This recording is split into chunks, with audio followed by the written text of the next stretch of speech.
കുന്നംകുളം വടക്കാഞ്ചേരി സംസ്ഥാന പാതയിലെ വെള്ളക്കെട്ടിൽ ആനയെ കുളിപ്പിച്ചു. നെല്ലുവായി മേഖലയിലെ വെള്ളക്കെട്ടിലായിരുന്നു ആനയെ കുളിപ്പിച്ചത്.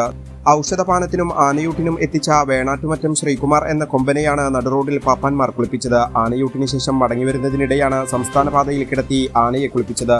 ദൃശ്യങ്ങൾ സാമൂഹ്യമാധ്യമങ്ങൾ വഴി പ്രചരിച്ചതോടെ സംഭവത്തിൽ വനം വകുപ്പ് അന്വേഷണം ആരംഭിച്ചു.